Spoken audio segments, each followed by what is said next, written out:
நாங்கள் கற்றுக்கொண்டதில் நிலைத்திருக்க கனி கொடுக்க ஆண்டு கிருபையா எங்களுக்கு உதவி செய்வாராக.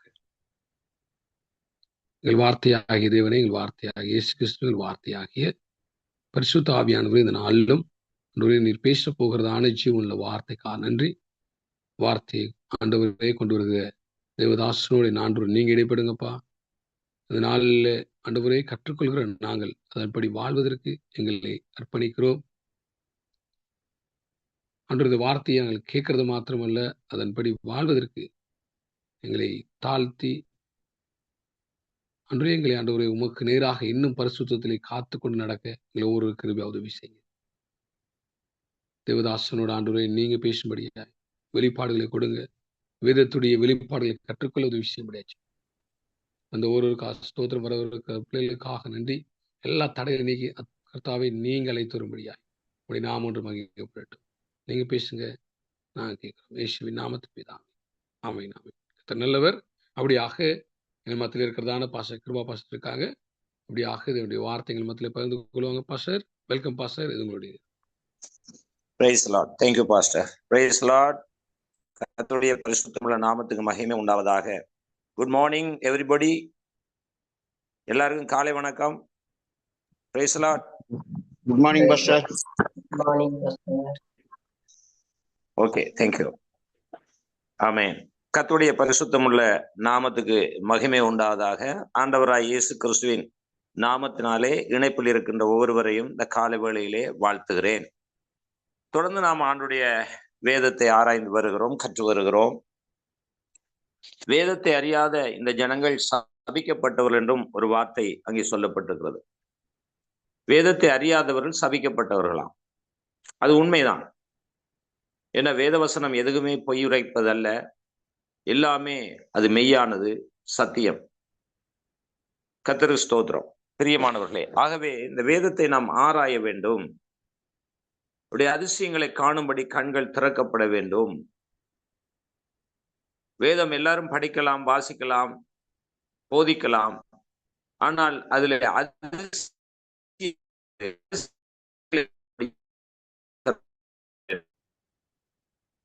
நான் அடிக்கடி சொல்லுகிறது போல வேதத்தை என்ன செய்கிறோம் என்றால் அது மனிதனுடைய இச்சைக்கேற்ற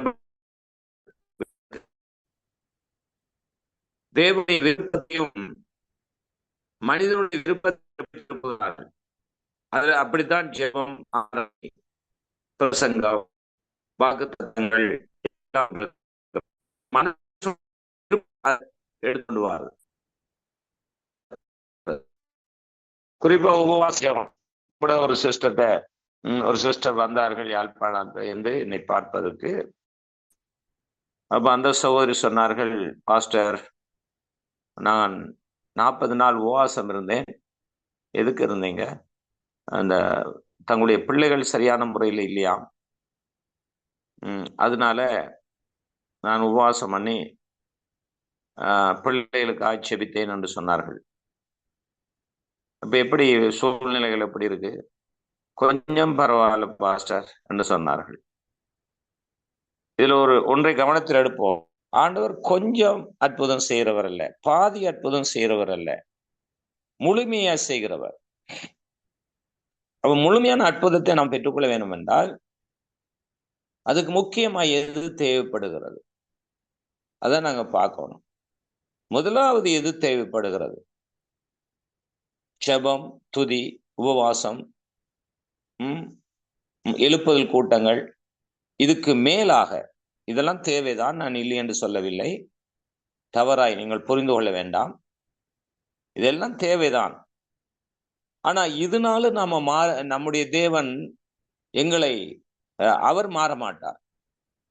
அவர் இன்றைக்கும் இருக்கிறவராகவே இருக்கிறார். அவருக்கு பெயர் உண்டு, இன்னொரு பெயர் நாமத்துல இருக்கிறது.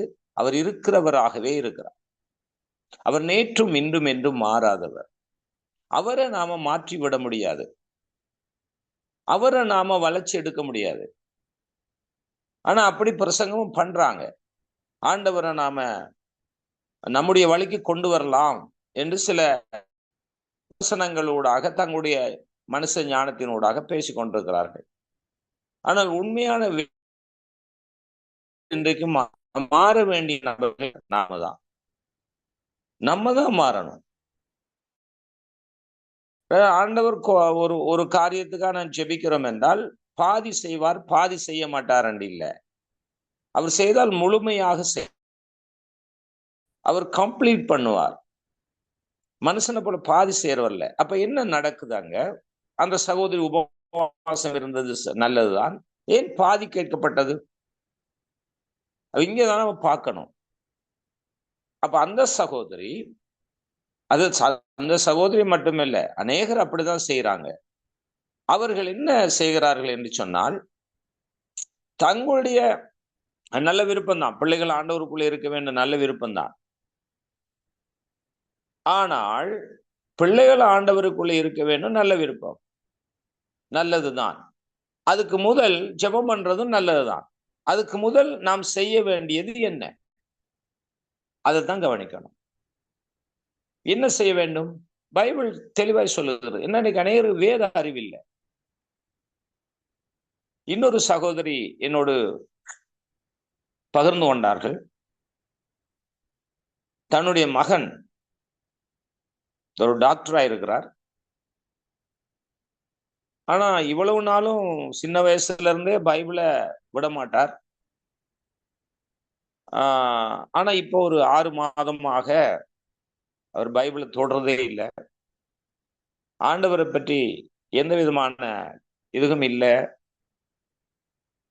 அவர் ஒரு கேள்வி கேட்டாராம், ஆண்டவர் பதில் சொல்லலையா. அவர் தேடினாராம் ஒரு தேடல், அந்த தேடலுக்கு ஒரு பதில் கிடைக்கலையா. அதனால ஆண்டவர் வேண்டாம் வந்து விட்டு விட்டாராம். கொஞ்சம் கவனத்தில் கொள்வோம். அடுத்து இன்னொன்று சொன்னார்கள். அவருடைய நண்பன் ஒருவன், அவன் மரித்து விட்டானாம். ஜெபம் பண்ணினார்களாம். இந்த குடும்பம், குறிப்பாக இந்த சகோதரின் குடும்பம் சபைக்கு கொண்டு போய் சபையார் எல்லாரும், ஆண்டவரே இவரை உயிர்ப்பியும் உண்டு ஜெபம் பண்ணினார்களாம். மரண தருவாயில் இருக்கின்ற பொழுது அவன் மரித்து விட்டானாம். அப்ப இப்படி ஆண்டவர் செய்யலாமா? ஆண்டவர் சாக பண்ணலாமா என்று சொல்லி எல்லாம் அந்த பையன், அந்த டாக்டரா இருக்கிற அவர், இந்த சகோதரியும் தான், இந்த குடும்பமும் தான், இதை போல அநேகர் அங்கே சபையில் இருப்பார் நினைக்கிறேன். ஆண்டவர் நம்முடைய ஜெபத்தை கேட்கல, ஆண்டவர் கைவிட்டு விட்டார், ஏன் அவன் சாக வேண்டும் என்றெல்லாம் அவர்கள் சொல்லிக் கொண்டிருக்கிறார். ஆனா பல வருடங்கள் விசுவாசிகள். இதுல நான் அந்த சத்தியத்தை கொண்டு போறேன், அந்த சத்தியம் அவங்க கேட்கிற மாதிரி இல்லை. அவங்களுடைய கேள்விதான், அவங்களுடைய வார்த்தைகள் தான் முக்கியத்துவம் பெறுகிறது. சோ தேவனுடைய வார்த்தை கொடுக்க அவங்க நிதானிக்க மாட்டேங்கிறாங்க. நானும் இதுல இப்ப இந்த டெலிவரன்ஸ் மினிஸ்ட்ல கொடுக்குற 2 ஸ்டடியை அவங்களுக்கு அனுப்பி வச்சேன். இந்த அன்பை பற்றி, வரங்கள் வல்லமையை பற்றி. அவர் இன்னொரு கவலைப்படுறாராம். அவருக்கு அந்நிய பாஷை வரம் கிடைக்க இல்லையாம். எல்லாருக்கும் கிடைக்குது, எனக்கு கிடைக்க இல்லையாம் என்று சொல்லி அதுலயும் அவர் சோர்ந்து போறாராம் என்று சொல்லி எல்லாம் எனக்கு சொன்னார்கள். அப்ப நான் அந்த கடந்த நாட்கள்ல இந்த வரங்களை விட, அந்நிய பாஷையை விட, தீர்க்க தரிசனங்களை விட அன்புதான் பெரிது என்று சொல்லி கடந்த நாட்கள்ல இங்கே நான் கொடுத்த அந்த செய்தியை அவர்களுக்கு அனுப்பி வச்சேன். ஆனா அவர்களுக்கு எந்த ரியாக்ஷனும் இல்லை. இதுக்கெல்லாம் என்ன காரணம்னு நினைக்கிறீங்க? ஆண்டவர் நல்லவர் என்பதை முதலாவது அறிந்து கொள்ளணும். கர்த்தர் நல்லவர் என்பதை ருசித்து பாருங்கள். எப்படி ருசித்து பார்க்கலாம்? ஏன் இந்த தடுமாற்றம்? ஏன் இந்த புலம்பல்? ஏன் இந்த முறுமுறுப்பு? ஏன் நமக்கு சகிக்க முடியல? ஏன் பொறுமை இல்லை? என்ன காரணம்? எல்லாத்துக்கும் காரணம் ஒரே ஒரு பதில், பலன் இல்லை. என்ன பலன் இல்லை? ஆத்துமாவில பலன் இல்லை, ஆவியில பலன் இல்லை. அதனால நம்ம ஆண்டவரை தேடுற நோக்கமும் தவறு. அவரிடத்துல ஏதோ ஒரு நன்மையை பெற்றுக்கொள்ள மட்டும்தான் இன்றைக்கு ஆண்டவரை நாம் பின்பற்றி கொண்டு இருக்கிறோம். ஆனா அவருடைய விருப்பத்தை செய்யணும் என்ற ஒரு அவசியம் நமக்கு தேவையற்றதா இருக்கிறது. அப்ப நம்முடைய விஷயம் என்ன? நம்முடைய காரியம் ஆகணும், நமக்கு செய்ய வேண்டியெல்லாம் செய்து முடிக்கணும். இந்த நோக்கத்துக்காக கிறிஸ்துவை பின்பற்றுகிறதுனால அதே நேரத்துல பால் போன்ற ஆகாரத்தை பாலை குடிக்கிறதுனால, குறைவுகளையே அவர்கள் பார்த்து கொண்டிருக்கிறதுனால, நிறைவுகளை அவர்கள் கற்றுக்கொள்ளாதனாலையும் பெற்றுக்கொள்ளாதனாலையும் இந்த தடுமாற்றம், இந்த பின்மாற்றம். ஆனா ஒரு மனிதன் முழுமையான அன்பை தேவனிடத்துல வைத்திருப்பானா இருந்தால், முழுமையான அந்த அன்பை அவன் அறிந்திருப்பானா இருந்தால், இந்த இவ்வுலகத்துல எது நடந்தாலும் அவன் கவலைப்பட மாட்டான். காரணம், அவன் இருக்கிறது எனது தேவனுடைய அன்பு. இப்ப பாருங்க, அவன் செத்து போனான், அந்த பையன் செத்து போனான், அவனோட ஃப்ரெண்டு செத்து போனான். ஓகே, அது அவன் முதல் ஆண்டவரை ஏற்றுக்கொண்டிருக்கிறான், பிறகு பின்மாற்றத்துல போயிருக்கிறான், பிறகு இவங்க குடும்பத்தோட தொடர்பாகி சபைக்கு வந்து இவன் மரித்து போனான். இப்ப நான் அவர்களுக்கு சொன்ன பதில், இன்னைக்கு அந்த அந்த பையனுடைய ஆத்துமா கிறிஸ்துவுக்குள்ள அவன் மரித்திருப்பாடா என்றால் இளைப்பாறுகிறது. இந்த பூமியில பட்ட கஷ்டங்கள், கவலைகள், வேதனைகள், துன்பங்கள், அனுபவித்த அந்த வியாதியின் கொடூரங்கள், இவைக்கெல்லாம் முற்றுப்புள்ளி வந்து விட்டது. ஒருவேளை அவன் சுகமாகி இருந்தா கூட மறுபடியும் அவனுக்கு பிரச்சனைகள் வரலாம், போராட்டங்கள் அவன் சந்திக்கலாம். கவனியங்கள்,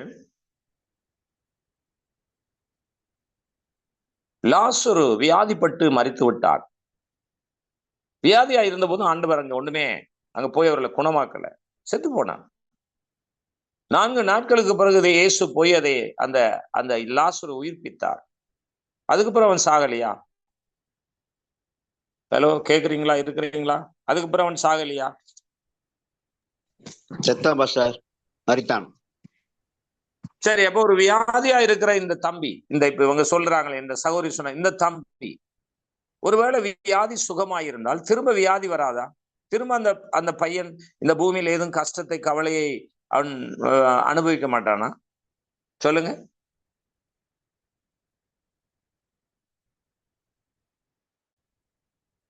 அப்ப இவருடைய பார்வை என்ன? வளர்ச்சி இல்லாத பார்வை. அவன் மரித்து போனான். கிறிஸ்துவுக்குள் மரித்தால் பெரிய ஒரு சந்தோஷம். வேதம் என்ன சொல்லுகிறது? பவுல் பிலிப்பியருக்கு எழுதிய நிருபத்தில் என்ன சொல்றார்? கிறிஸ்து எனக்கு ஜீவன், சாவு எனக்கு ஆதாயம். அப்ப சாவு என்பது ஆதாயம் என்ற ஒரு லாபம் என்ற நிலைக்கு யார் வர முடியும்? யார் வர முடியும்? ஆத்துமாவில பலன் உள்ளவர்கள் மட்டும்தான் வர முடியும். சாவு, மரணம் ஒரு ஆதாயம் என்று சொல்ல. இப்ப நீங்கெல்லாம் ஒரு பிசினஸ் பண்ணுவீங்க, ஒரு வேலைக்கு போவீங்க. அன்னைக்கு போனோம், ஒரு 5000 ரூபாய் வளமையா கிடைத்தது, இன்னைக்கு 10,000 ரூபாய் கிடைக்கிறது. நல்ல ஆதாயம், நல்ல லாபம் என்று நீங்க சொல்றீங்க, ரைட்? அப்ப மனிதனுடைய வாழ்க்கையில எது பெரிய ஆதாயம்? உங்களுக்கு சொல்ல முடியுமா? எல்லாருக்கும் கேக்குதா? எல்லாரும் ஒரு ஆமீன் சொல்லுங்க, ஒரு அல்லேலூயா சொல்லுங்க. Praise lord. Praise lord. ஆமென். ஆமென். அநேகரை காணவில்லை, பரவாயில்ல. அநேகரை தேவன் நம்மோடு இருக்கிறார். இப்ப கவனிங்க. அப்ப சாவு கிறிஸ்தவர்களுக்கு ஒரு தோல்வி கிடையாது. மரணம் என்பது கிறிஸ்தவர்களுக்கு ஒரு அவமானமும் கிடையாது. ஆனால் அது ஒரு லாபம் என்று சொல்லுகிறது வசனம். யார் இந்த லாபம் என்றதை ஏற்றுக்கொள்ள முடியும்? நஷ்டம் என்று யார் ஏற்றுக்கொள்ளுகிறார்கள்? சாவு அல்லது மரணம். யாருக்கு லாபம் என்று யார் ஏற்றுக்கொள்ளுகிறார்கள்? யார் ஏற்றுக்கொள்ள முடியும்? உங்களுடைய மனநிலை எப்படி இருக்கிறது? அந்த தம்பி, அந்த மரித்து போன அந்த தம்பி இன்னைக்கு ஆண்டவருடைய சமூகத்தில் இளைப்பாறலாம். அற்புதத்திலேயே பெரிய அற்புதம் எது தெரியுமா? நீங்க ஆண்டவரை டேஸ்ட் பண்ணா மட்டும்தான் உங்களுக்கு அந்த அற்புதத்தினுடைய கண்கள் திறக்கப்படும். அந்த அற்புதத்தை காண்கின்ற கண்கள் திறக்கப்படும். அதானே நான் ஸ்டார்ட்லயே சொல்லிட்டேன். ஜெபமோ, உபவாசமோ, அல்லது வாக்குத்தத்தம் எல்லாமே நம்முடைய இச்சைக்கு, நம்முடைய விருப்பத்துக்கு தான் நாம இந்த பூமியில செயல்படுத்தி கொண்டிருக்கிறோம். ஆனா தேவனுடைய விருப்பத்துக்கு நாம் செயல்படுத்துவது இல்லை. இயேசு கிறிஸ்து ஒரு முன்னுதாரணம். கெத்செமனேக்கு போய் ஜெபிக்கும் போது, கடைசி நேரத்துல கெத்செமனேக்கு போய் ஜெபிக்கும் போது இயேசு கிறிஸ்து எப்படி ஜெபம் பண்ணார்? மரணத்துக்கு ஏதுவான துக்கம் இருந்ததா? ஏன்னா மரிக்க போறார், தெரியும், அவருக்கு நல்லா தெரியும். சும்மா திடீரென்று மரிக்கிறது இல்லை. அடிப்பார்கள், கொடூரமாய் தாக்குவார்கள், வலிக்கும், சும்மா இல்லை. அவர் மனுஷனாயிருந்தார், ஒரு மேஜிக் மேன் அல்ல, த ரியல் மேன். நல்ல கணிங்க, மேஜிக் மேன் அந்த ரொபோ மாதிரி அல்ல. அவர் உண்மையான மனிதனாயிருந்தார். வலிக்கும், நோவும், கஷ்டமா இருக்கும், வேதனையா இருக்கும், துடிக்கணும், இதெல்லாம் தெரியும் அவருக்கு. சும்மா திடீரென்று சாகிறது இல்லை. ஆனால் அவருக்கு மனுஷனா இருந்ததுனால அவருக்கு மரணத்துக்கு ஏதுவான துக்கம் வந்தது. அந்த மரணத்துக்கு ஏதுவான துக்கம் வந்த போது இன்னைக்கு போய் ஜெபம் பண்ணினார். பிதாவே, இந்த பாத்திரம் என்னை விட்டு நீங்க கூடுமானால் நீங்கட்டும். அது மனிதனுடைய விருப்பம். அப்போ ஆண்டவருடைய பிதாவினுடைய விருப்பத்தை அவர் சொல்ல, ஆகிலும் என்னுடைய சித்தத்தின்படி அல்ல, உம்முடைய சித்தத்தின்படி ஆக கடவுது. இன்னைக்கு அப்படி நாம ஏதாவது சொல்றோம், செய்யறோமா, ஜெபிக்கிறோமா? எதுக்கு இந்த 40 நாள் உபவாசம், 30 நாள் உபவாசம், ஊழியம், இந்த எழுப்புதல் கூட்டம், இதெல்லாம் எதுக்கு நாம பண்ணிட்டு இருக்கிறோம்? எதுக்கு நாம் செய்து கொண்டிருக்கிறோம்? தேவனுடைய விருப்பத்தை நிறைவேற்றுவதற்கா? யோசித்து பாருங்க. இல்ல, மனிதனுடைய விருப்பத்தை நிறைவேற்றுவதற்கு. இப்போ ஒரு பெரிய பெரிய விஐபி பாஸ்டர், பெரிய பிரபலமான உலக பிரசித்தி பெற்ற ஒரு ஊழியர் பாருங்க, பெரிய அந்த டவர் கட்டுறேன், இதை கட்டுறேன்னு சொல்லுவாரு. இத்தனை கோடி ரூபா தேவைப்படுதுன்னுவாரு. இதுக்காக நீங்கள் உபவாசம் பண்ணி ஜெபிங்கன்னு சொல்லுவாரு. ஆனால் அவர் சொல்லுவார், எனக்கு தேவன் காட்டினார், இத்தனை அடி நீளத்துல, இத்தனை அடி அகலத்துல, இவ்வளவு ஸ்கொயர் ஃபீட்ல கர்த்தர் எனக்கு காட்டினார், அவர் தான் பிளான் கொடுத்தார், அவர் இப்படி கட்ட சொன்னாருன்னு தூக்கி போட்டுருவாங்க. அது தங்களுடைய விருப்பம், அது தங்களுடைய விருப்பமா செய்யலாம். ஒரு கட்டடம் தேவைதான், ஒரு வசதி தேவைதான். அதை நான் தவறாய் சொல்லவில்லை, நீங்களும் தவறாய் எடுத்துக்கொள்ளக்கூடாது. தேவைதான். அதுக்கு நீங்க இப்படி செய்தா நல்லா இருக்கும், நம்ம எல்லாம் சேர்ந்து செய்வோம் என்று சொல்லலாம் தானே. எதுக்கு ஆண்டவருடைய நாமத்தை தூக்கி அந்த இடத்துல போடணும்? ஏன்னா அப்பதான் ஜனங்கள் என்ன செய்வாங்க?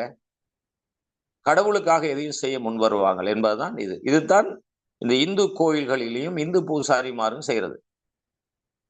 அவளும் பாருங்க, திடீர்னு ஒரு ஒரு ஒரு சாமியார் முளைப்பார். அவர் கொஞ்ச நாள்ல பாத்தீங்கன்னு சொன்னா அந்த மாதிரி கிடுகிடுன்னு பணத்திலையும் செல்வாக்களையும் உயர்ந்துருவார். சும்மா ஒரு ஏழையா தான் வருவார். அது யாருடைய நாமத்தை, யாருடைய பேரை வச்சு? அது ஏதோ அவங்க பிசாசோ பேயோ ஏதோ, அவனும் கடவுள் என்ற பெயரை வச்சுதான் செய்து கொண்டிருக்கான்.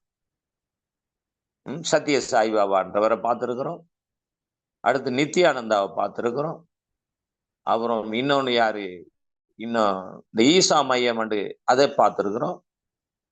இப்படி நிறைய பேர், அம்மா சாமி என்று பார்க்கிறோம். இப்படி எல்லாம் மனுஷர்கள் சும்மா எங்கேயோ கிடந்து வந்து இவங்க உழைக்கிறதுக்கும் பிழைக்கிறதுக்கும் ஒரு நல்ல ஒரு வழியை கண்டுபிடிச்சிட்டாங்க. கடவுளை பேரை சொன்னா நாம நல்லா இருக்கலாம் அப்படின்னு. இப்ப கவனத்துல கொள்ளுங்க. இப்ப நான் சொல்ல வருகிறது என்ன அப்படின்னா, கொஞ்சம் ட்ராக் மாறி போயிடாதீங்க. நான் சொல்ல வருகிறது என்ன, மனிதன் தன்னுடைய விருப்பத்துக்கேற்ப தேவனை திசை திருப்ப பார்க்கிறான். ஆனா அது சரியானது அல்ல. நாம் தேவனுடைய விருப்பத்துக்கு தான் நாம போகணும். நம்ம விருப்பத்துக்கு தேவனை இழுக்கக்கூடாது. உபவாசம் பண்ணியோ, ஆராதனை பண்ணியோ, 24 மணி நேரம் ஜெபம் பண்ணியோ, அல்லது அமாவாசை உபவாச ஜெபம் பண்ணியோ, நம்ம தேவனுடைய விருப்பத்துக்கு தான் நம்மை ஒப்பு கொடுக்கணுமே தவிர நம்ம விருப்பத்துக்கு தேவனை இழுக்கக்கூடாது. சில நேரம் ஆண்டவர் நாம ஜெபிக்கிற ஜெபத்தை தரலாம். அவருக்கு விருப்பமில்லாததையும் தரலாம். சிலர் தருவாரு. தந்தால் அது ஆபத்தாக முடியும். அவருடைய விருப்பம் இல்லாம நாம நம்ம இச்சைக்கு கேட்கறது எல்லாம் ஆபத்தாக முடியும். கவனத்துல கொள்ளுங்க, ஆபத்தாக முடியும். இதுக்கு ஒரு முன்னுதாரணம், இஸ்ரவேல் ஜனங்களை தேவன் என்ன செய்தார்? தானே ராஜாவாயிருந்து அவளுக்கு எந்த குறைவும் இல்லாதபடி, யாரும் எதிராளிகள் வந்தா கூட தேவனே என்ன செய்தார்? அவர்களோடு யுத்தம் பண்ணி இவர்களுக்கு ஜெயத்தை கொடுத்தார். இவர்களுக்கு பாருங்க, நல்ல விளைச்சலை கொடுத்தார், நல்ல பலத்தை கொடுத்தார், நல்ல அந்தஸ்தை கொடுத்தார். ஏன்? அவருடைய நேரடியான ஆட்சி, கானான் தேசத்துல நேரடியான ஆட்சி. ஆனா இவர்கள் எல்லாரும் என்ன செய்தார்கள்? தேவனுடைய ஆட்சி சரியில்லை என்பது போல அப்படி நேரடியா சொல்ல, அது உண்மை, அதுதான். எங்களுக்கு ஒரு ராஜா தேவை. எல்லா ஊர்ல இருக்கிற மாதிரி வளமையின்படி, உலகத்துல நடக்கிற வளமையின்படி எங்களுக்கு ஒரு ராஜா வேண்டும். ஆனா இது தேவனுக்கு விருப்பம் இல்லை, மனுஷனுக்கு விருப்பம். தேவனுக்கு விருப்பம் இல்லாட்டிலும் மனுஷனுக்கு விருப்பமானதை கூட கொடுத்துருவார். அதன் விளைவு என்ன? அது பரிதாபம். அது பரிதாபம். Price the Lord. நான் சொல்றது உங்களுக்கு விளங்குதா? புரியுதா? கேக்குதா? ஆமென்.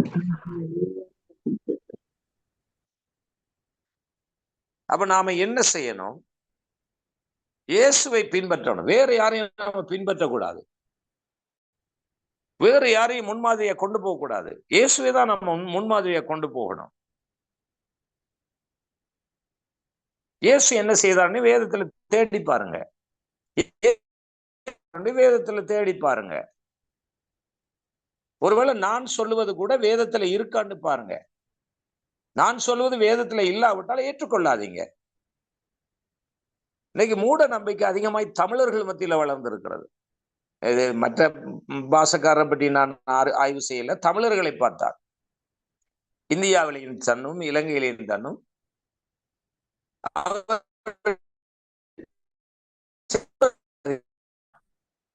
நம்பிக்கை எப்படி போகுதுன்னு சொன்னால், கடவுளுடைய பெயரை சொன்னா, அது இந்துவா இருக்கலாம் அல்லது கிறிஸ்டியன்டியா இருக்கலாம், எதுவா இருக்கலாம், கடவுளுடைய பெயரை சொன்னா அப்படியே மக்கள் மயங்கிடுறாங்க. நான் தமிழ்நாட்டில் இருந்தபோது ஒரு ஒரு காவி உடை போட்டுக்கொண்டு தாடி வளர்த்து கொண்டு ஒரு நபர் அவர் வந்தார். அவர் என்ன சொல்றது, பிச்சை எடுக்கிறதான் என்ன, எல்லா வீட்டுக்கும் போய் ஏதோ கிடைக்கிறத வாங்கி சாப்பிட்டு கொண்டு இருந்தா. அப்ப நான் அவர்கிட்ட கேட்டேன், நீங்க நல்லா தானே இருக்கிறீங்க, நீங்க வேலை செஞ்சு பிழைக்கலாமே, எதுக்கு நீங்க இப்படி காவி உடை உடுத்திட்டு இப்படி எல்லாம் பண்றீங்க என்று சொன்னபோது அவர் உள்ளத சொல்றார். வேலை கேட்டா வேலை தர மாட்டான், ஒரு சாப்பாடு கேட்டாலும் சாப்பாடும் தர மாட்டான், சாமி வேஷம் போட்டா எல்லாம் தருவான், சாமியார் வேஷம் போட்டா எல்லாம் தருவான். அதனால எனக்கு ஒரு பிரச்சனை இல்லை, நல்லா சாப்பிட்றேன், நல்ல தேவைகள் சந்திக்குது, நல்லா ஹாப்பியா இருக்கிறேன், ரைட், முடிஞ்சு போச்சு. உண்மையாக ஒருவன் பசியா இருந்தால் ஒரு சாப்பாடு வாங்கினான்னு தர மாட்டான். அவன் ஏமாற்றுகிறவனுக்கு உதவி செய்கிறான். அப்ப நம்முடைய சமூகம் ஒரு ஏமாளி கூட்டமா இருக்கிறது, ஏமாற்றுதலுக்கு பின்னால போற கூட்டமா இருக்கிறது. முதல் தமிழ் சமூகம் என்று சொல்லுகிறேன். இரண்டாவதாக எந்த சமூகம் தெரியுமா? கிறிஸ்தவ சமூகம். அந்த சமூகம் என்ன செய்து கொண்டிருக்கிறது? ஒரு ஏமாளி கூட்டமா தான் இருக்கிறது. யாராவது பரலோகத்திலிருந்து கர்த்தனை காட்டினாரு, நான் பரலோகத்துக்கு போனேன், அங்க எனக்கு இதை கர்த்தர் சொன்னாரு, பூமியில நிறைவேற்ற சொன்னாரு என்ன, உடனே நம்பி அதுக்கு பின்னால போறாங்க. பரலோகத்துக்கு யாரும் போனது இல்லை, பரலோகத்துல போய் சொல்ல வேண்டிய அவசியம் இல்லை. சில பேர் சொல்லுவாங்க, நான் தரிசனம் கண்டேன், கர்த்தர் தரிசனத்துல வெளிப்படுத்தினார், கர்த்தர் சொப்பனத்துல வெளிப்படுத்தினார் என்றெல்லாம் சொல்லுவார்கள். அன்று தேவன் சொப்பனத்துல பேசினது உண்மைதான், தரிசனத்துல பேசினது உண்மைதான். ஏன்? அன்றைக்கு இந்த அளவு இந்த தேவனுடைய வார்த்தை மலிவாய், மலிவென்று சொன்னால் தாராளமாய் கிடைப்பதில்லை. ஏதோ ஒரு ஒரு ஒரு தீர்க்கதரிசியின் ஊடாகத்தான் தேவன் பேசிக்கொண்டிருந்தார். பழைய ஏற்பாட்டு காலங்களில் எல்லாம். கவனிங்க. அப்ப சில முக்கிய பிரத்யேகமான நபர்களுக்கு, யோசேப்புக்கு, தானியேலுக்கு அவர் சொப்பனத்துல வெளிப்பாட்டை கொடுத்தார், தரிசனங்களை கொடுத்தார். ஆனா இன்றைக்கு இந்த சொப்பனம் தரிசனம் தேவையா? கொஞ்சம் நீங்க எனக்கு ஆன்சர் பண்ணுங்க. இன்றைக்கு நீங்க சொப்பனத்துல பேசணும், தரிசனத்துல பேசணும்னு நீங்க விரும்புறீங்களா? அது தேவையா? இல்ல, சொல்லுங்க. தேவையில்லை. சரி, பிரதர்ஸ், ஒரு பிரதர் சொல்றா தேவையில்லைன்னு. நீங்க சகோதரிகள் இருக்கிறீங்க, இன்னும் பிரதர்ஸ் இருக்கிறீங்க, என்ன சொல்றீங்க? உங்களுக்கு கேக்குதா? ஆன்சர் பண்ணுங்க. தேவையில்லை. ஓகே. வேற யாரும்? இப்ப நிறைய பேர் 15 பேர் இருக்கிறீங்களே, வேற வேற ஒரு 2-3 பேரா சொல்லுங்களேன். கேக்குதான்னு உங்களுக்கு? தேவை என்று சொல்லுகிறவர்கள் யாராவது இருக்கிறீங்களா? நீங்க தேவைதான் என்பதை நீங்க பதிவு செய்யுங்க. இருக்கிறீங்களா? Hello, praise Lord. Praise Lord, Pastor. Praise. தேவைதானா? இல்ல. கர்த்தர் பேசினால் சொல்ல வேண்டியதுதான் தரிசனம். கர்த்தர் பேச விட்டு மௌனமா இருக்க வேண்டியது. சரி, ஏன்னா அவர் இதுதான் தரும்போது என்ன விஜய் பிரதர்? இல்ல, சொல்லு. தேவையில்லைன்னு தான் சொல்றேன். ஏன்னா அவர் ஏற்ற நேரத்துல தருபவர். கவனிங்க. இப்ப 2 கருத்து இருக்கு. ஒன்று தேவை என்று இருக்கு, என்று இருக்கு. ஆனா சொல்லுமா? இப்ப இதுதான். இப்ப சில நேரம் தேவை நம்ம மறுக்கலாம். தேவைதான் என்பதும் ஒன்றை நீங்க கவனிங்க. அன்றைக்கு தரிசனம் சொப்பனம் கிடைச்சது இப்படி பரிசுத்த வேதாந்தம் அவருடைய கைகளை முழுமையா இல்ல. கவனிக்கிறீங்களா? இன்றைக்கு வேதத்திலிருந்து அவர் பேசுகிறார். பைபிள் தரப்பட்டிருக்கு, கடவுளுடைய ஊடகம் நம்ம கையில இருக்கு, முழு செய்தி இங்க இருக்கு. இந்த முழு செய்தி இங்கே இல்லாத செய்தி தரிசனம். இங்க 3 விதத்துல ஒருவேளை சொப்பனம் வரலாம். ஒன்று பிசாசும் தரலாம், சரியா? தேவனும் தரலான்னு வச்சுக்கோங்க, ரைட். மனுஷனும் சொப்பனம் காணலாம். இப்ப நீங்க இன்றைக்கு நிறைய பேர் இந்த சொப்பனத்துக்கு பின்னால போறதுனால தவறான போதனைகளையும் பிசாசு செய்யலாம். அதை நீங்க கடவுள் என்று சொல்லி ஏமாறலாம். இதெல்லாம் நம்ம ஆய்வு செய்து நம்ம போய் உபவாசம் பண்ணி, ஆண்டவரை நீங்க தான் பேசுனீங்களா, பேய் தான் பேசிச்சா, இல்ல நான் தான் நினைச்சேனான்னு சொல்லி ஆய்வு செய்யறதுக்கு உங்களுக்கு மூளை இருக்கா, இல்ல டைம் இருக்கா? சொல்லுங்க. அதனால இது எதுக்கு நமக்கு இந்த துன்பத்தை? பைபிளை தான் அவர் தந்துட்டாரே. பைபிள்ல இல்லாத ஒரு தரிசனம் எங்க இருக்கு? பைபிள்ல இல்லாத ஒரு சொப்பனம் எங்க வெளிப்படுத்த போறாரு? ஆண்டவர் வெளிப்படுத்தி விட்டார் பைபிள்ல, வசனத்துல. அப்ப நாம வசனத்தை தான் பிரதர் சிஸ்டர் விசுவாசிக்கணுமே தவிர சொப்பனத்தையும் தரிசனத்தையும் இதை விசுவாசித்தான் இன்னைக்கு மூட நம்பிக்கை போயிருக்கிறாங்க, மூட நம்பிக்கை விளர்ந்திருக்கிறாங்க. இன்னைக்கு தேவன் தரிசனத்துல பேச வேண்டிய அவசியம் இல்லை. இன்னைக்கு தேவன் சொப்பனத்துல பேச வேண்டிய அவசியம் இல்லை. உண்மையாய் நீங்க ஆழமாய் வசனத்தை நீங்கள் கற்றுக்கொள்வீர்கள் என்றால், இதுதான் நான் சொல்லிக் கொண்டிருக்கிறேன். தேறினவர்களுக்குள்ள தேவ ஞானத்தை பேசுகிறோம். தேறினவர்களுக்குள்ள நாங்க நயவசனிப்பு பேசல, தேறினவர்களுக்குள்ள நாங்க தேவ ஞானத்தை பேசுகிறோம். பரிசுத்த ஆவியானவர் வெளிப்படுத்துகின்ற வெளிப்பாட்டை பேசுகிறோம். இந்த பரிசுத்த ஆவியானவர் சொன்ன எத்தனை பேர் பொய் சொல்லி கொண்டிருக்காங்க தெரியுமா? தரிசனம் கண்டேனோட நீங்க மயங்கிடுறீங்க. ஒரு பிரபலமான ஒருவர் பரலோகத்துக்கு கொண்டு போனாராம் ஆண்டவர். கொண்டு போய் அங்க இதெல்லாம் கொடுத்தாராம், இந்த எக்யூப்மெண்ட்ஸ்கள் எல்லாம் கொடுத்தாராம், இந்த வயர் மற்றது வேற என்ன எல்லாம், இந்த டிவிக்குரிய காரியங்கள் சிடி எல்லாம் கொடுத்தாராம். கொடுத்து நீ பூமியில போய் என்ன செய், நீ எனக்காக ஒரு டிவியை ஸ்டார்ட் பண்ணி அந்த டிவியில நீ எல்லாம் இந்த உலகத்துல இருக்கிற டிவிக்கு ஒத்த டிவியா நீ அதை நல்ல ஹை குவாலிட்டியாய் HP கொண்டு வரணும் அப்படின்னு சொன்னாராம். ஆரம்பத்துல நானும் நம்பினேன். ஆனா வசனத்தை நான் கற்றுக்கொள்ள நம்புவதற்கில்ல. நல்ல பணம் குவியுது. கவனிங்க, ஸ்ரீலங்கா இலங்கை ஒரு ஒரு ஒரு ஒரு கஷ்டப்பட்ட நாடு. இங்க நிறைய பொருளாதார பிரச்சனை இருக்கு. தமிழ்நாட்டிலையும் இருக்குதான். ஆனா தமிழ்நாட்டை விட படுமோசமான நிலையில இங்க பொருளாதாரம் இருக்கு. குறிப்பா ஒரு பழம் எடுத்துக்கொள்வோம். நான் உங்களுக்கு விளங்கப்படுத்துறேன். ஒரு பழம், ஒரு ஆப்பிள் பழம், ஒரு ஆப்பிள் வாங்கணும்னு சொன்னா ஒரு சிங்கிள் பீஸ் வந்து 500 ரூபாய்க்கு வேணும். ஒரு மாதுளை பழம் வாங்குறேன்னு சொன்னா சிங்கிள் பீஸ் 500 ரூபாய் வேணும். சரிதானே? அடுத்தது நீங்க ஒரு கிரேப்ஸ் 1 கிலோ வாங்கணும்னா 2000 ரூபாய் வேணும். ஆனா கிரேப்ஸ் 1 கிலோ தமிழ்நாட்டுல 100 ரூபாய். கவனிக்கிறீங்களா? அப்ப எல்லாமே அங்க மலிவு. இங்க சரியான விலை, சரியான ரேட். ஆனா இங்க இருந்து அந்த பொய் சொல்றவருக்கு நம்ம ஜனங்கள், இலங்கையில உள்ள ஜனங்கள் காணிக்க அனுப்புறாங்க. இந்த விழிப்பூட்டல் தான் தேவன் இன்றைக்கு செய்து கொண்டிருக்கிறார்.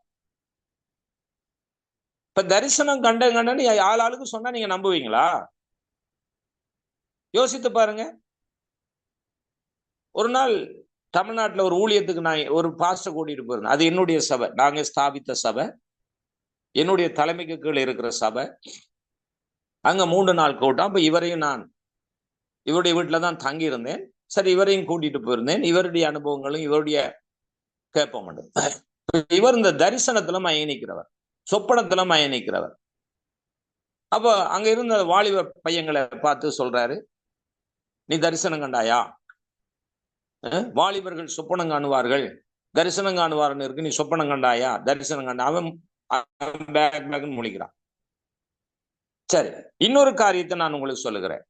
இப்படித்தான் நான் ஒரு ட்ரைனிங்க்கு போயிருந்தேன். 10 நாள் ட்ரைனிங். அது வந்து தீர்க்க தரிசன ட்ரைனிங் என்று சொல்ற ஒரு ட்ரைனிங். 10 நாள் 1993ல 1900 10 நாள் பயிற்சியில அந்த நேரமே 400 ரூபாய் ஃபீஸ் கட்டி அங்க போயிருந்தேன். ஆனா அங்க போன என்ன பயிற்சி கொடுக்குறாங்க? தீர்க்க தரிசனம் எப்படி சொல்றது, அந்நிய பாஷை எப்படி பேசுறது, அபிஷேகத்துல எப்படி நிரம்புறன்னு பயிற்சி கொடுக்குறாங்க. எனக்கு அப்ப இந்த அளவுக்கு எனக்கு வசனத்தின் ஆழம் தெரியாது. அப்பவே தெரியும் இவங்க பொய் சொல்றாங்க. நல்லா கவனிங்க. அவங்க என்ன எப்படி ட்ரைனிங் கொடுக்குறாங்கண்டா, இப்ப 2 பேரை கையை பிடிச்சி எதிரா நிக்க சொல்லுவாங்க. இப்ப நான் ஒரு சகோதரனுடைய கையை பிடிச்சிட்டு எதிரா நிற்பேன். இப்ப நீங்க அடுத்த முன்னுக்கு இருக்கிறவங்களுக்கு, உங்களுக்கு முன்னுக்கு கைப்பிடிச்சு கொண்டு இருக்கிறவர்களுக்கு நீங்க தீர்க்க தரிசனம் சொல்லுங்கன்றாங்க. எனக்கு ஒரு தீர்க்க தரிசனம் வரவும் இல்லை, சும்மா ஆளுக்கு சொல்லிட்டு இருக்கிறாங்க. எனக்கு ஒரு தீர்க்க தரிசனம் வரவும் இல்லை, ஒன்றும் இல்லை. இப்ப எனக்கு முன்னால இருக்கிற எனக்கு சொல்றான், சகோதரனே கத்தை உன்னை ஆசீர்வாதம் பண்ணு சொல்றார், உன்னுடைய கவலையை மாற்றுவேன்னு சொல்லுகிறார் என்று சொல்லி அவர் சொல்றார். எனக்கு நான் பார்த்து நானும் சொல்லத்தானே வேணும். நான் சும்மா மாமிசத்துல நானும் அப்படித்தான் சொன்னேன். எனக்கு அந்த பயிற்சிக்கு போயிட்டு வந்து சரியான தெளிவில்லாதவர்கள் சும்மா இப்படித்தான் தீர்க்க தரிசனம், இப்படித்தான் தரிசனம் என்று சொல்லி கொண்டு இருக்கிறார்கள். எதுக்கு இந்த பிரச்சனை? ஒருவேளை உண்மையா இருக்கலாம், பொய்யா இருக்கலாம், ரெண்டும் அங்க இருக்கலாம். ஆனா வேதம் மட்டும் பொய் சொல்லாது. எத்தனை பேர் நம்புறீங்க? மனுஷன் பொய் சொல்லுவான், எத்தனை பேர் நம்புறீங்க? வேதம் மட்டும் பொய் சொல்லாது. ஹலோ,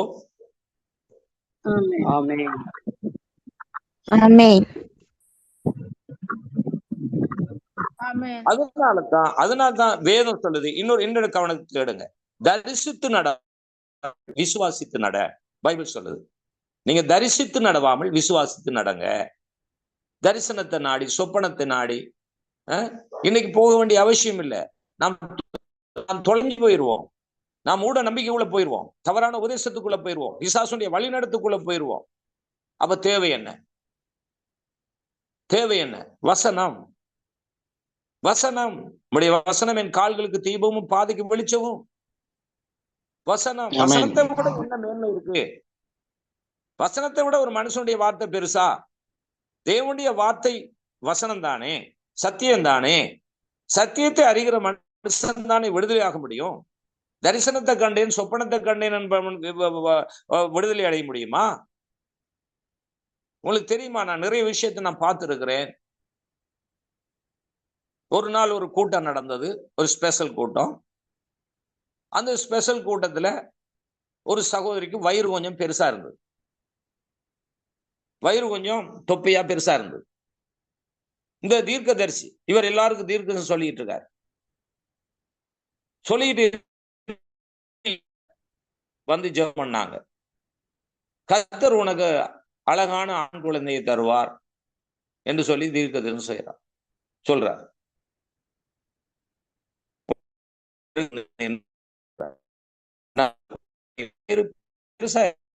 அவர் வந்து பொய் சொல்லிட்டு போறாங்க. உங்களுக்கு தெரியுமா இதெல்லாம்? பின்பற்றணும். மெய்யான சத்தியம், நானே வழியும் சத்தியமும் ஜீவனுமா இருக்கிறேன். இந்த வசனத்துக்கு அவர் ஆமீன் சொல்லக்கூடாதா? ஆமென். ஆமென். பின்பற்றணும். பொய் தேவையில்லையே நமக்கு.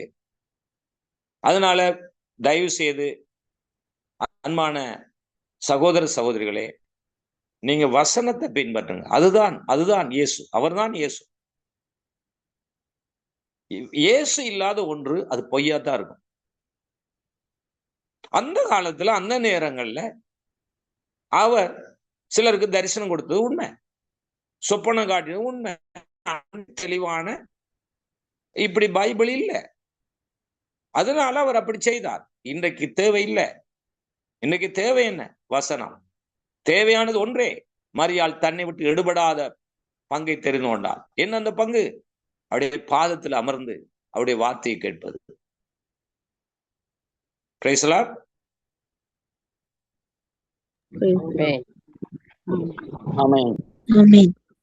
அதுதான் தேவை நமக்கு. தச்செல்லாம் நம்ம காண்ற கனவு சொப்பனம் அது தப்பா இருந்தா நம்ம தவறாதானே வழி நடத்தப்படுவோம். அந்த தரிசனம் பிழையா இருந்தா தவறாதானே வழி நடத்தப்படுவோம். யோசித்து பாருங்கள். பிசாசு தந்திரம் உள்ளவன் என்று சொல்லி இருக்கல்லவா? பிசாசுடைய கள்ள போதனை இருக்குன்னு சொல்லி இருக்கல்லவா? நீங்க யோபு புத்தகத்தை கவனித்தால்,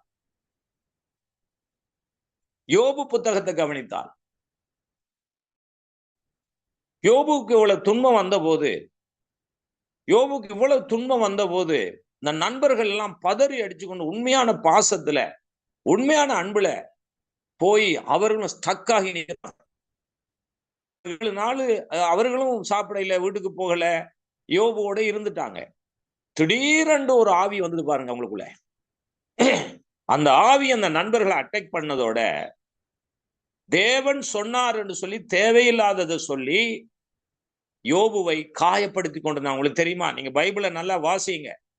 சும்மா தரிசனம் அது இதுக்குள்ள போகாதீங்க, வேதத்துக்குள்ள போங்க, சத்தியத்துக்குள்ள பயணிங்க. தரிசனத்துல வந்து பிசாசு சிலரை தவறாய் வழி நடத்தி இருக்கிறது. சொப்பனத்துல வந்து பிசாசு தவறாய் வழி நடத்தி இருக்கிறது. ஏன் தவறான வழி நமக்கு தெரியாது, அந்த அளவுக்கு நமக்கு அறிவில்லை. இது தேவன் தான் தந்தாரா அல்லது பேய் தான் தந்தாரா நமக்கு தெரியாது. ஒன்றை கவனியுங்கள். தென்கொரியா தேசத்துல கிட்டத்தட்ட ஒரு 20-25 ஆண்டுகளுக்கு முன்பு, உங்களுக்கு அது தெரியுமோ தெரியாது, நீங்க அதுக்கு பிறகு ரட்சிக்கப்பட்டா உங்களுக்கு தெரியாது, ஒரு வல்லமையான ஊழியக்காரன் அநேக அற்புத அடையாளங்களை செய்து ஊழியம் செய்து வந்தார். திரளான ஜனங்கள் அங்கே போனார்கள். திடீரென்று அவர் என்ன செய்தார் தெரியுமா?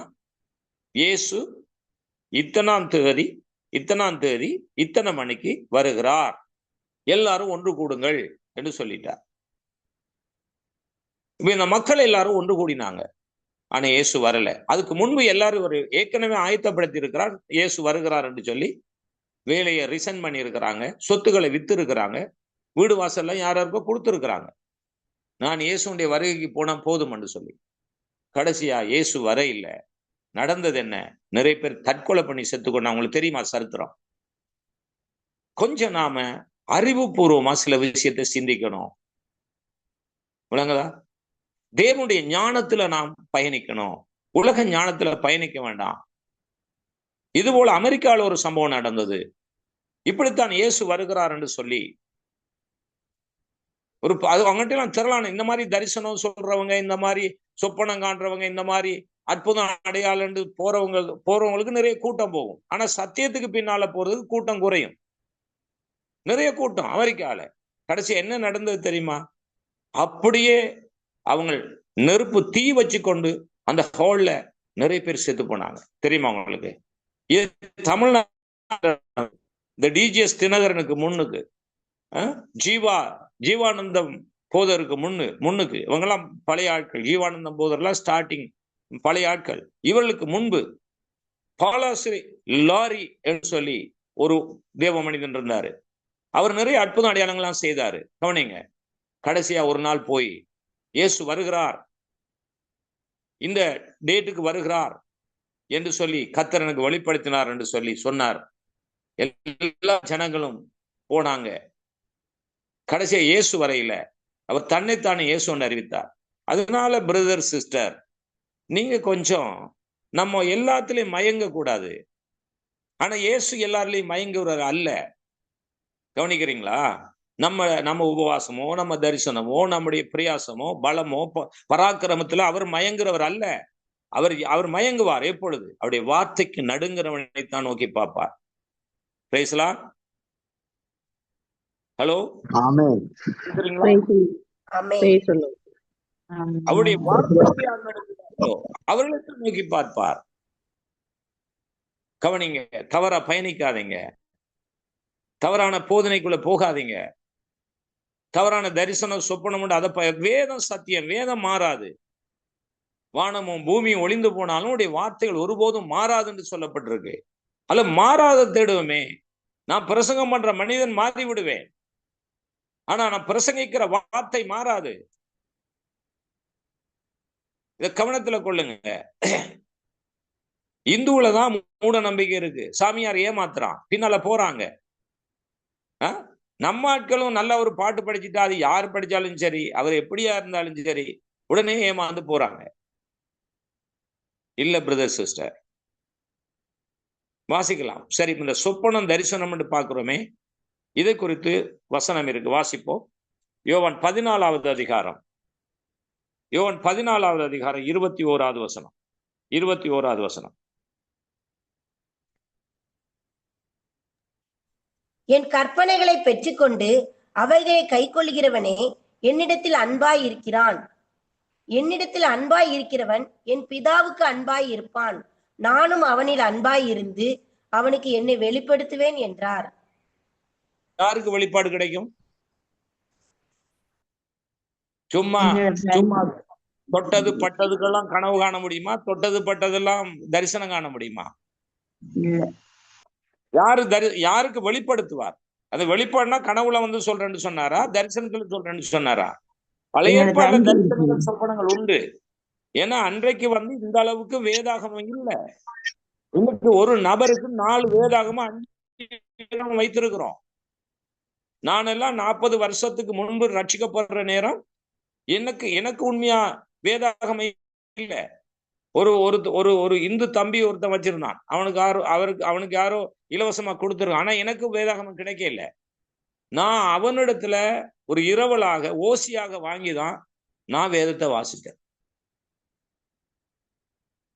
அப்ப அதுக்கு முதல் பல நூற்றாண்டு, பல ஆயிரக்கணக்கான வருடங்களுக்கு முன்பு வேதாகமே இல்லை.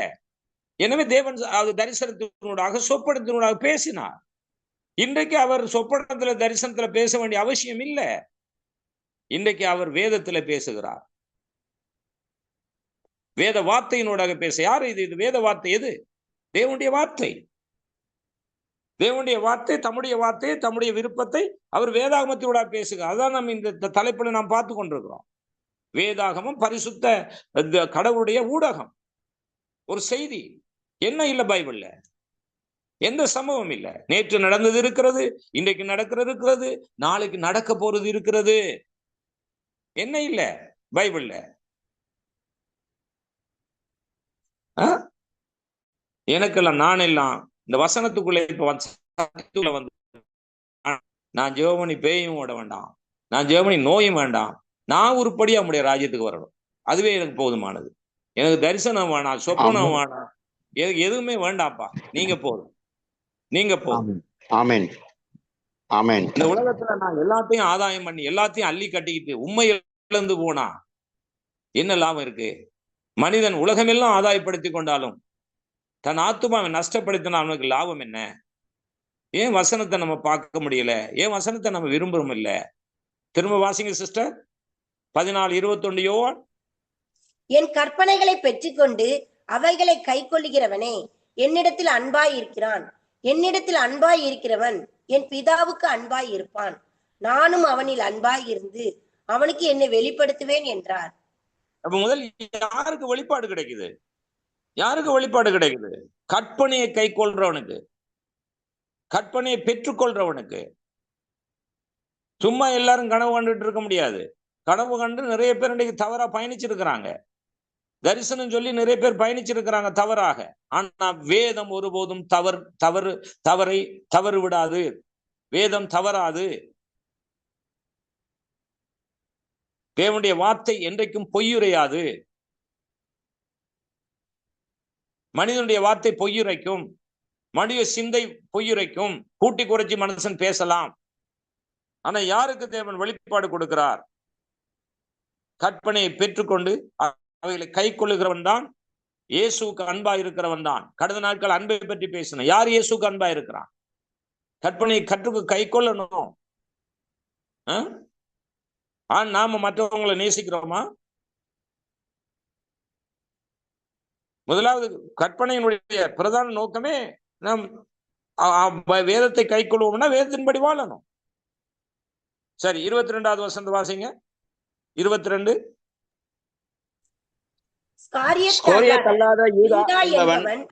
அவரை நோக்கி, ஆண்டவரே, நீர் உலகத்துக்கு உம்மை வெளிப்படுத்தாமல் எங்களுக்கு உம்மை வெளிப்படுத்த போகிற காரணம் என்ன என்றான். அவ பாருங்க, எல்லாருக்கும் ஆண்டவர் வெளிப்பாடு கொடுக்க மாட்டாரு. என்ன சொல்றார்? அவர் உலகத்துக்கு வெளிப்படுத்துவதில்லை, அவர்களுக்கு வெளிப்படுத்த. ஆருக்கு? தம்மோடு இருக்கிற மட்டும். தம்மோடு இருக்கிற இன்றைக்கு யாரு? சத்தியத்துக்குள்ள இருக்கிற மட்டும்தான் வெளிப்பாடு கிடைக்கும். பொய்யுக்குள்ள இருக்கிறவர்களுக்கு வெளிப்பாடு கொடுக்க மாட்டார். பொய் தீர்க்க தரிசனம் இருக்கிறது, கள்ள போதனை இருக்கிறது, கள்ள அற்புத அடையாளங்கள் இருக்கிறது. உங்களுக்கு தெரியுமா? அப்ப இதன் மத்தியில நம்ம சரியான ஒரு சத்தியத்தை கற்றுக்கொண்டாதான் அதை இனம் கண்டுபிடிச்சு நாம தப்பலாம், நம்ம தேவ ராஜ்யத்துக்கு போகலாம். ஆதியிலேயே பிசாசு சுட சுட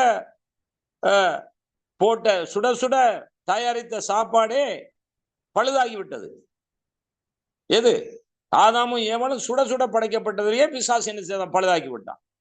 உங்களையும் என்னையும் இந்த உலகத்தையும் பழுதாக்க மாட்டானா? சொல்லுங்க. இதுல இருந்து தப்புறதுக்கு தான் நாம என்ன சத்தியத்தை அறியணும்.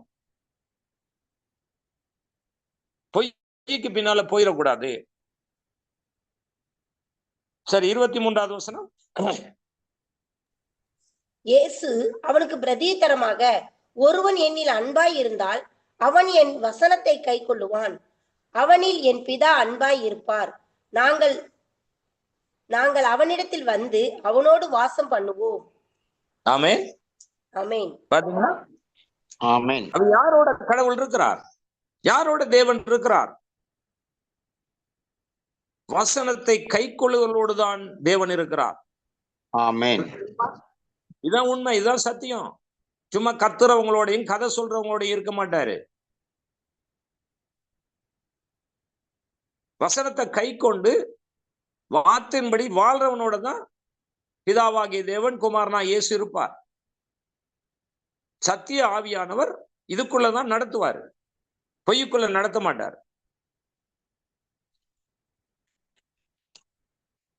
24வது வசனம் வாசிங்க.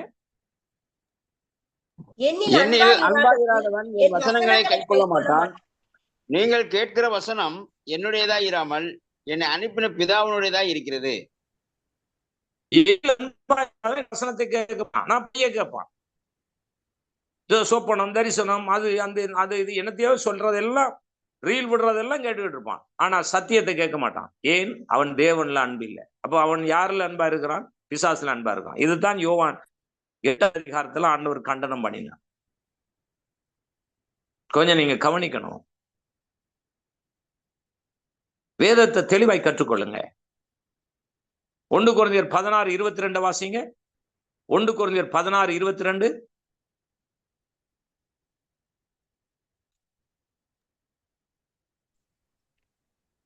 ஒருவன் கர்த்தராகிய இயேசு கிறிஸ்துவின் இடத்தில் அன்பு கூறாமல் போனால் அவன் சபிக்கப்பட்டவனாய் இருக்க கடவன்.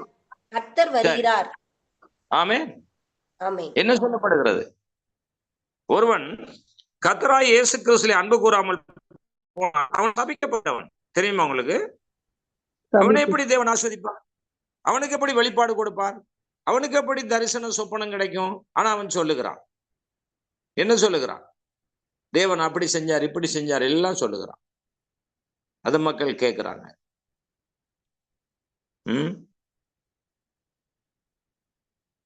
யோசித்து பாருங்க.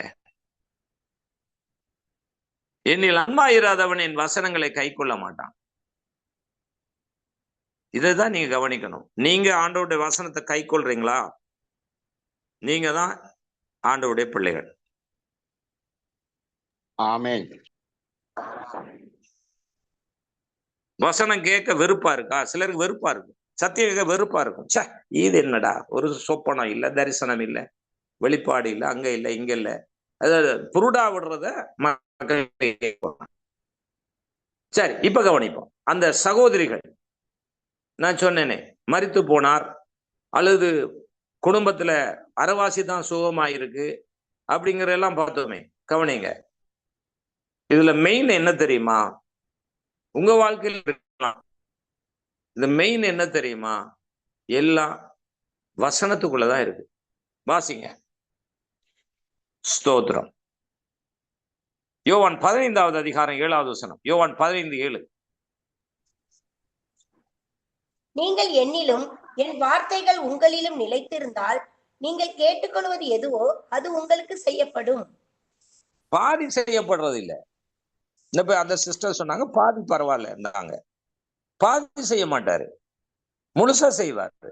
ஆனா செய்யறதுக்கு நம்ம தகுதியாகணும். அந்த தகுதி என்ன? யோவான் 15:7 தான் தகுதி. என்ன சொல்லுகிற தகுதி? சொல்லுங்க.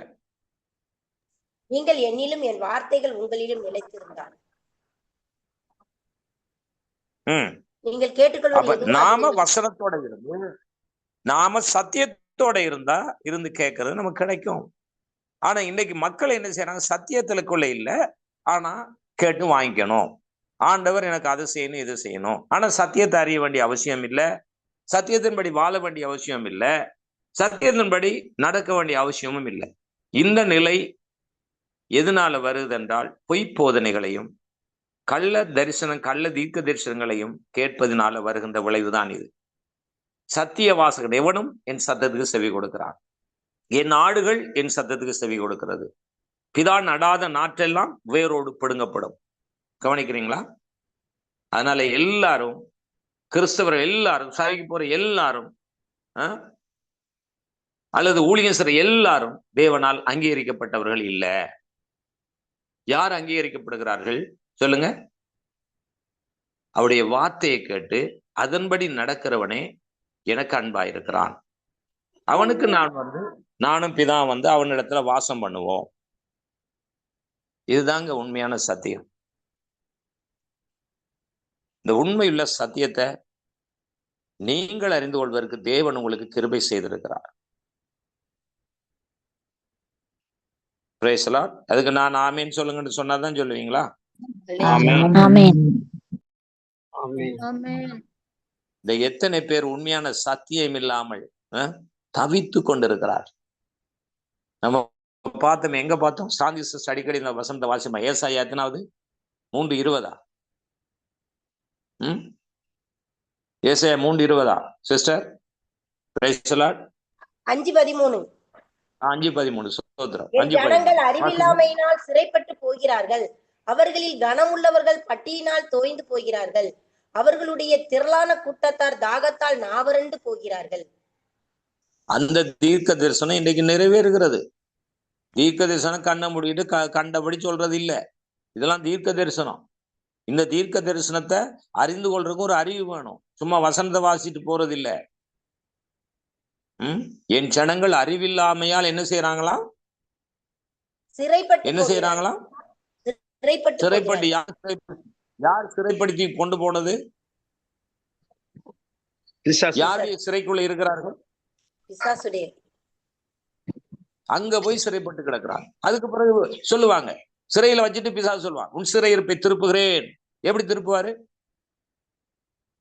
சிறையிருப்பு திருப்பப்படும் எப்ப? நம்ம வார்த்தைக்குள்ள சத்தியத்துக்குள்ள வரும்போது. சிறையில கொண்டு வச்சுட்டு என்ன சொல்லுவான்? நான் சிறையிருப்பை திருப்புகிறேன்னு சொல்றான். அது சிறைக்குள்ளதான் இருப்பான் மனுஷன். அந்த அடிமத்தனத்துக்குள்ளதான் இருப்பான். எப்ப அடிமத்தனத்தின் நுகம் முறியுது? சத்தியத்தினால் தான் நுகம் முறியுது. சத்தியம் இல்லாமல் சிறையிருப்பு மாறாது. நல்ல கவனிங்க. ஆனா வாக்குத்தத்தம் சொல்லிக் கொண்டிருப்பார்கள், உன் சிறையிருப்பை மாற்றுகிறேன். அந்த வசனம் உண்மைதான், அது பொய் சொல்றது இல்ல.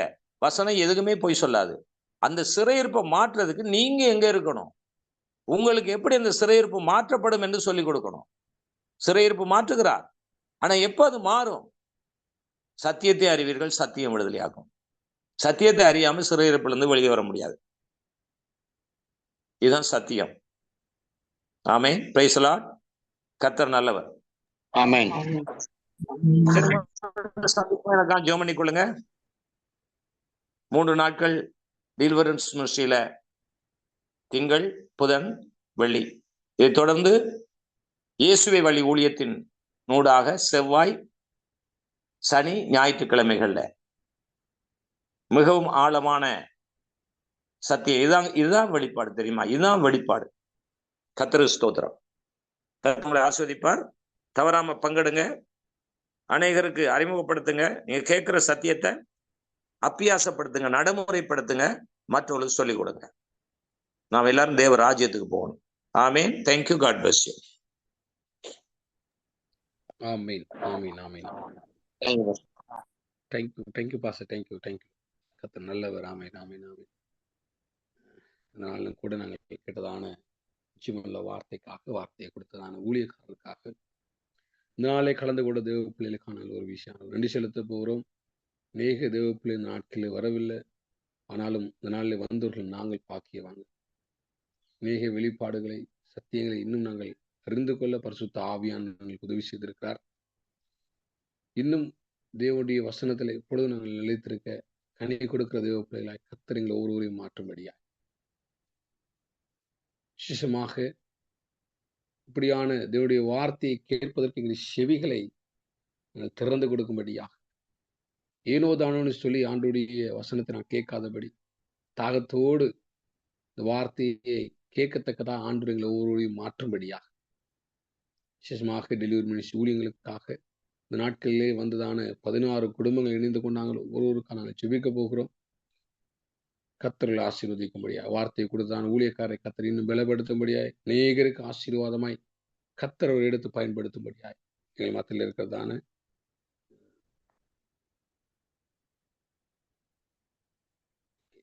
கீதாஸ்டர் பிரைஸ்லா ஜெபம் பண்றீங்களா சிஸ்டர்? Okay bus. இப்பொழுது நேசிக்கிற நல்ல ஆண்டவரே, இந்த காலை வேளையிற்காக நன்றி செலுத்துகிறேன் சுவாமி. இன்றைய நாளில் நாங்கள் கற்றுக்கொண்ட பாடத்துக்காய் ஸ்தோத்திரம். பிதாவே, இன்றைக்கு ஜனங்கள் அதிகமாக சொற்பனங்களுக்காய் தரிசனங்களுக்கு பின்னால அதை நாடி தேடி கொண்டிருக்கிறார்கள் சுவாமி. ஆனால் நம்முடைய சத்திய வேதம் எப்பொழுதும் மாறா